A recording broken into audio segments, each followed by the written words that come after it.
본격적인 폭염 속에 여야 지도부가 나란히 여름철 대책 마련을 위한 민생 행보에 나섰습니다. 국민의힘은 학교로, 더불어민주당은 시장으로 향했는데요. 네, 국회 연결해서 자세한 내용 들어보겠습니다. 최지숙 기자 나와주시죠.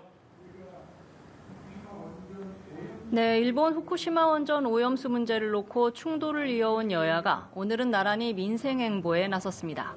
우선 국민의힘과 정부는 서울의 한 초등학교에서 당정 협의회를 열었습니다.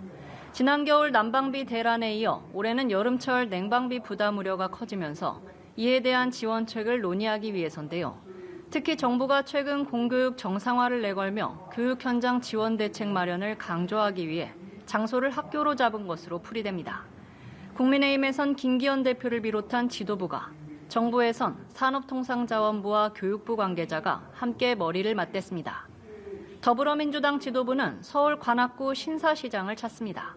도림천 인근에 위치한 신사시장은 지난해 폭우 피해를 입기도 한 수해 취약 지역으로 꼽힙니다. 이재명 대표는 상인들과 간담회를 갖고 수해 대비 현황을 살피는 한편 여름철 폭우와 폭염에 대한 우려를 청취할 예정입니다. 특히 전기요금 인상에 따른 냉방비 폭등 문제가 집중 거론될 걸로 보이는데요.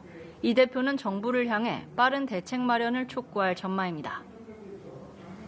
네, 오늘 국회 교육위원회에서는 교육계 최대 화두로 떠오른 수능의 킬러 문항 배제를 놓고 현안 질의를 진행한다고요?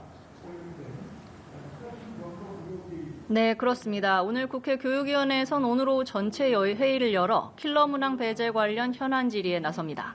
이주호 사회부총리 겸 교육부 장관에게 여야 의원들의 질의가 집중될 걸로 보이는데요. 국민의힘은 이번 정부 방침으로 공교육 정상화와 공정수능의 토대가 마련됐다고 환영의 뜻을 밝히고 지원 사격에 나선 상태입니다. 윤재욱 원내대표는 교육부가 예시로 공개한 킬러 문항의 난이도에 모두 혀를 내둘렀다며 현장의 혼란을 부추기는 건 킬러 문항 배제가 아니라 야당과 사교육 카르텔이라고 말했습니다. 이어 배우지 않는 내용을 평가하고 그 점수로 당락을 정하는 건 반칙이라며 부자 특권을 인정하는 불공정 교육이라고 강조했습니다. 반면 민주당은 갑작스런 정부 방침 변경으로 현장의 혼란이 가중되고 있다는 입장입니다. 박강원 원내대표는 정부가 킬러 문항에 집착해 정작 새 출제 방향을 명확히 제시하지 못했다고 평가절하했습니다. 그러면서 정부는 수험생과 학부모에게 사과하고 혼란의 책임자에게 그 책임을 물어야 한다고 덧붙였습니다.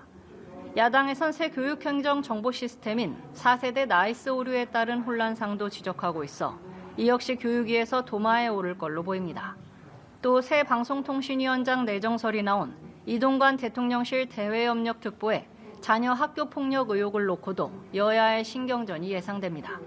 지금까지 국회에서 전해드렸습니다.